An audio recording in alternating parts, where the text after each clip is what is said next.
شروع اللہ تبارک و تعالی کے نام سے جو بڑا مہربان نہایت رحم کرنے والا ہے۔ اس جلیل القدر صحابی کا نام خالد بن زید بن کلیب تھا۔ ان کی کنیت ابو ایوب تھی اور ان کا تعلق انصار کے قبیلہ بنو نجار سے تھا۔ ہم مسلمانوں میں سے وہ کون ہے جو حضرت ابو ایوب انصاری رضی اللہ عنہ سے ناواقف ہو؟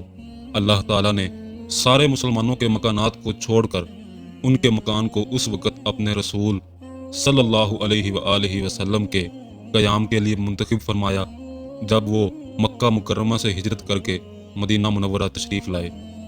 ان کے ذکر کو سارے عالم میں مشہور اور ان کے مقام کو ساری مخلوق میں بلند کر دیا، اور یہی ایک بات ان کے فخر کے لیے کافی ہے۔ نبی کریم صلی اللہ علیہ وآلہ وسلم کے حضرت ابو ایوب رضی اللہ عنہ کے گھر میں ٹھہرنے کا واقعہ بہت دلچسپ ہے، جس کے ذکر سے دل کو خوشی اور لذت محسوس ہوتی ہے۔ جب نبی کریم صلی اللہ علیہ وآلہ وسلم مدینہ منورہ پہنچے تو مدینہ منورہ کے رہنے والے لوگ آپ کے ساتھ بڑی محبت سے پیش آئے۔ انہوں نے اپنے گھروں کے دروازے کھول دیے کہ آپ صلی اللہ علیہ وآلہ وسلم ان کے گھروں میں عزت و احترام سے تشریف لائیں۔ رسول اللہ صلی اللہ علیہ وآلہ وسلم چند روز مدینے کے قریب ایک بستی قبا میں ٹھہرے۔ اس دوران آپ صلی اللہ علیہ وآلہ وسلم نے وہاں ایک مسجد تعمیر کی۔ وہ پہلی مسجد تھی جس کی بنیاد رسول اللہ صلی اللہ علیہ وآلہ وسلم نے اپنے دست مبارک سے تقوی کے ساتھ رکھی۔ آپ صلی اللہ علیہ وآلہ وسلم وہاں سے اپنی اونٹنی پر سوار ہو کر نکلے تو یثرب کے تمام بڑے بڑے سرداران ان کے راستے میں کھڑے ہو گئے۔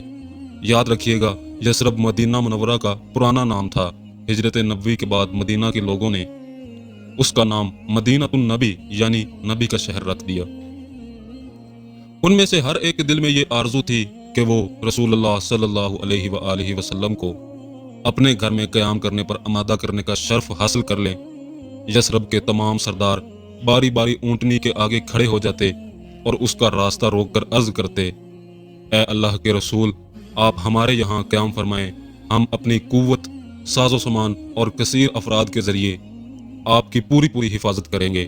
لیکن آپ صلی اللہ علیہ وآلہ وسلم ہر ایک کو جواب دیتے، اسے چھوڑ دو، یہ اللہ تعالیٰ کی طرف سے مامور ہے۔ جہاں اللہ تعالیٰ کا حکم ہوگا وہیں ٹھہرے گی۔ اونٹنی مسلسل چلتی رہی۔ سب کی آنکھیں اسی کی طرف لگی ہوئی تھیں۔ دلوں میں ایک ہی شوق تھا کہ کس طرح رسول اللہ صلی اللہ علیہ وآلہ وسلم کی میزبانی کا شرف حاصل ہو جائے۔ جب وہ اونٹنی کسی کے مکان کے سامنے سے گزر جاتی تو اس گھر والوں پر مایوسی اور نا امیدی چھا جاتی۔ ان کے بعد والوں کے دلوں میں امید کی شمع ڈگمگا اٹھتی تھی۔ اونٹنی اسی طرح ایک ایک کر کے مختلف گھروں کے سامنے سے گزرتی رہی اور لوگ اپنی محرومی پر خاموش ہو کر اس کے پیچھے پیچھے چلتے رہے، حتیٰ کہ اونٹنی حضرت ابو ایوب انصاری رضی اللہ عنہ کے مکان کے سامنے خالی پڑے ہوئے میدان میں پہنچ کر بیٹھ گئی۔ لیکن رسول اللہ صلی اللہ علیہ وآلہ وسلم اس کی پشت سے اتر کر نیچے تشریف نہیں لائے۔ تھوڑی دیر بیٹھنے کے بعد وہ ایک جھٹکے کے ساتھ اٹھی اور آگے چل پڑی، اور رسول اللہ صلی اللہ علیہ وآلہ وسلم نے اس کی نکیل ڈھیلی چھوڑ دی۔ چند قدم چل کر اونٹنی مڑی اور واپس آ کر دوبارہ اسی جگہ بیٹھ گئی جہاں پہلی بار بیٹھی تھی۔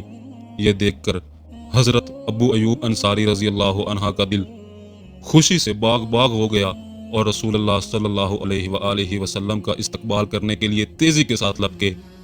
انہوں نے آپ کا سامان اٹھا لیا اور اسے خوشی خوشی اپنے گھر میں اس طرح لائے جیسے دنیا کا سارا خزانہ ان کے ہاتھ آ گیا ہو۔ حضرت ابو ایوب انصاری رضی اللہ عنہ کا مکان 2 منزلہ تھا۔ انہوں نے اوپر کی منزل کو اہل خانہ کے ساز و سامان سے خالی کرا دیا تاکہ رسول اللہ صلی اللہ علیہ وآلہ وسلم اس میں قیام فرمائیں۔ لیکن رسول اللہ صلی اللہ علیہ وآلہ وسلم نے نچلی منزل کو اوپر والی منزل پر ترجیح دی اور اسے اپنے قیام کے لیے پسند فرمایا۔ حضرت ابو ایوب رضی اللہ عنہ نے آپ صلی اللہ علیہ وآلہ وسلم کی بات مانتے ہوئے آپ صلی اللہ علیہ وآلہ وسلم کو اسی جگہ ٹھہرایا جسے آپ صلی اللہ علیہ وآلہ وسلم نے پسند فرمایا تھا۔ جب رات ہوئی اور رسول اللہ صلی اللہ علیہ وآلہ وسلم آرام فرمانے کے لیے تشریف لے جا چکے تو حضرت ابو ایوب رضی اللہ عنہا اور ان کی اہلیہ بلائی منزل میں چلے گئے، لیکن جیسے ہی انہوں نے دروازہ بند کیا ان کے دل میں خیال آیا اور اپنی اہلیہ سے مخاطب ہوتے ہوئے کہا، تمہارا بھلا ہو، یہ ہم نے کیا کیا؟ کیا یہ بات مناسب ہے کہ رسول اللہ صلی اللہ علیہ وآلہ وسلم نیچے اور ہم ان سے اوپر رہیں؟ کیا یہ بات ہم کو زیب دیتی ہے کہ ہم رسول اللہ صلی اللہ علیہ وآلہ وسلم کے اوپر چلیں؟ کیا رسول اللہ صلی اللہ علیہ وآلہ وسلم اور وحی الہی کے درمیان حائل ہونا ہمارے لیے مناسب ہے؟ اس صورت میں تو ہم تباہ و برباد ہو جائیں گے۔ اس وقت دونوں میاں بیوی سخت حیرانی اور پریشانی سے دوچار تھے اور ان کی سمجھ میں کچھ نہیں آ رہا تھا کہ وہ کیا کریں۔ وہ دونوں رات بھر بے چین رہے۔ آخرکار ان کو اس وقت تھوڑا سا سکون میسر آیا جب وہ اوپر والی منزل کے اس کونے میں سمٹ گئے جو رسول اللہ صلی اللہ علیہ وآلہ وسلم کے اوپر نہیں تھا۔ وہ دونوں وہیں لیٹ گئے۔ اگر چلتے تو بیچ میں چلنے کی بجائے کنارے کنارے چلتے تھے۔ صبح کو حضرت ابو ایوب رضی اللہ عنہ نے حضور صلی اللہ علیہ وآلہ وسلم سے عرض کیا، آج رات میں اور ام ایوب رات بھر جاگتے رہے۔ آپ صلی اللہ علیہ وآلہ وسلم نے وجہ پوچھی تو عرض کیا، اے اللہ کے رسول، رات بھر ہم اس احساس سے بے چین رہے کہ ہم جس مکان کی اوپر منزل میں ہیں آپ اس کے نیچے تشریف فرما ہیں، اور جب ہم چلتے اور حرکت کرتے ہیں تو دھول اور گرد و غبار آپ کے اوپر گر کر آپ کے لیے تکلیف کا سبب بنتی ہے۔ پھر دوسری بات یہ کہ ہم آپ کے اور وحی الہی کے درمیان حائل ہو رہے ہیں۔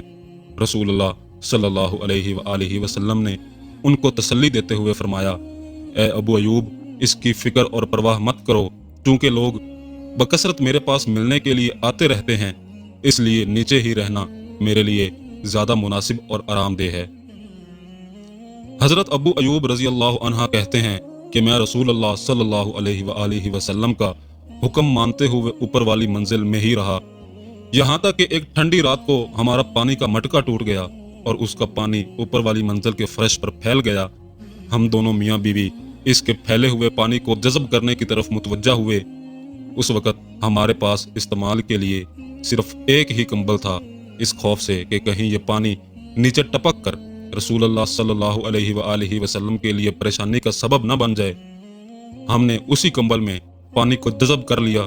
پھر صبح کے وقت میں نے حضور صلی اللہ علیہ وآلہ وسلم کی خدمت میں حاضر ہو کر عرض کیا، میرے ماں باپ آپ پر فدا ہوں، مجھے اچھا نہیں لگتا کہ میں آپ سے اوپر رہوں اور آپ مجھ سے نیچے رہیں۔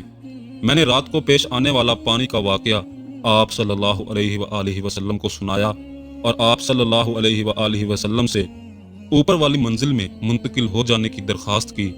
آپ صلی اللہ علیہ وآلہ وسلم نے میری یہ درخواست منظور فرما لی اور اوپر کی منزل میں منتقل ہو گئے اور میں ام ایوب کے ساتھ نیچے آ گیا۔ رسول اللہ صلی اللہ علیہ وآلہ وسلم نے حضرت ابو ایوب رضی اللہ عنہ کے مکان میں تقریباً 7 مہینے تک قیام فرمایا، یہاں تک کہ جب اس زمین میں مسجد کی تعمیر مکمل ہو گئی جس میں اونٹنی بیٹھی تھی تو آپ صلی اللہ علیہ وآلہ وسلم ان حجروں میں منتقل ہو گئے جو مسجد کے ارد گرد آپ کے اور آپ کی ازواج مطہرات کے لیے بنائے گئے تھے، اور آپ صلی اللہ علیہ وآلہ وسلم حضرت ابو ایوب رضی اللہ عنہ کے پڑوس میں رہنے لگے۔ کتنے اچھے اور شریف پڑوسی تھے جو ان دونوں کو میسر آئے تھے۔ حضرت ابو ایوب رضی اللہ عنہ رسول اللہ صلی اللہ علیہ وآلہ وسلم سے بہت زیادہ محبت کرتے تھے، اور خود رسول اللہ صلی اللہ علیہ وآلہ وسلم کو بھی ان سے ایسی ہی محبت تھی، یہاں تک کہ رسول اللہ صلی اللہ علیہ وآلہ وسلم ان کے گھر کو اپنا ہی گھر سمجھتے تھے۔ حضرت عبداللہ بن عباس رضی اللہ عنہ بیان کرتے ہیں کہ ایک روز حضرت ابو بکر رضی اللہ عنہ سخت گرمی میں دوپہر کے وقت گھر سے نکل کر مسجد کی طرف آئے۔ حضرت عمر رضی اللہ عنہ نے ان کو دیکھ کر پوچھا، اے ابو بکر، آپ اس وقت گھر سے کیوں نکلے؟ حضرت ابو بکر رضی اللہ عنہ نے جواب دیا، بھوک کی شدت اور بے چینی کی وجہ سے۔ حضرت عمر رضی اللہ عنہ نے کہا، اللہ کی قسم، میرے گھر سے نکلنے کا سبب بھی یہی ہے۔ اتنے میں رسول اللہ صلی اللہ علیہ وآلہ وسلم بھی اپنے حجرہ مبارک سے تشریف لائے اور ان دونوں حضرات سے دریافت فرمایا، آپ دونوں اس وقت کس غرض سے اپنے اپنے گھروں سے باہر نکلے ہیں؟ دونوں نے عرض کیا، واللہ ہم سب اس بھوک سے بے چین ہو کر نکلے ہیں جس کو ہم اپنے اندر شدت سے محسوس کر رہے ہیں۔ آپ صلی اللہ علیہ وآلہ وسلم نے فرمایا، اس ذات کی قسم جس کے قبضہ قدرت میں میری جان ہے، میں نے بھی اسی سے پریشان ہو کر گھر سے قدم نکالا ہے۔ اٹھیے، میرے ساتھ چلیے۔ اور تینوں حضرات حضرت ابو ایوب رضی اللہ عنہ کے یہاں پہنچے۔ حضرت ابو ایوب رضی اللہ عنہ کی عادت تھی کہ کوئی نہ کوئی چیز بچا کر رکھتے تھے، اور جب آپ صلی اللہ علیہ وآلہ وسلم کسی وجہ سے تاخیر کرتے اور وقت مقررہ پر تشریف نہ لاتے تو وہ کھانا گھر والوں کو کھلا دیتے۔ یہ لوگ دروازے پر پہنچے تو حضرت ام ایوب رضی اللہ عنہا گھر سے نکل کر ان کے پاس پہنچی اور بولی، نبی کریم صلی اللہ علیہ وآلہ وسلم اور آپ صلی اللہ علیہ وآلہ وسلم کے اصحاب کی تشریف آوری ہماری عزت افزائی کا ذریعہ ہے۔ رسول اللہ صلی اللہ علیہ وآلہ وسلم نے ان سے دریافت فرمایا، ابو ایوب کہاں ہے؟ حضرت ابو ایوب رضی اللہ عنہ نے رسول اللہ صلی اللہ علیہ وآلہ وسلم کی آواز سن لی۔ وہ قریب ہی اپنے کھجوروں کے باغ میں کام کر رہے تھے۔ وہ یہ کہتے ہوئے تیزی سے لپکے، رسول اللہ صلی اللہ علیہ وآلہ وسلم اور آپ صلی اللہ علیہ وآلہ وسلم کے ساتھیوں کا آنا ہمارے لیے بہت خوشی اور عزت کا سبب ہے۔ پھر انہوں نے کہا، اے اللہ کے رسول صلی اللہ علیہ وآلہ وسلم، یہ آپ کی تشریف آوری بے وقت کیسے ہوئی؟ آپ تو اس وقت کبھی تشریف نہیں لاتے تھے۔ حضور صلی اللہ علیہ وآلہ وسلم نے فرمایا، ابو ایوب تم ٹھیک کہتے ہو۔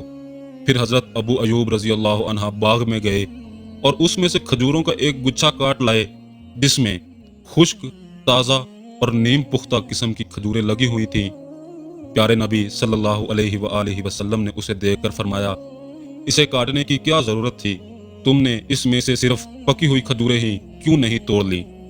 انہوں نے کہا، میں نے مناسب سمجھا کہ آپ صلی اللہ علیہ وآلہ وسلم اس میں سے ہر قسم کی کھجور اپنی پسند کے مطابق تناول فرمائیں۔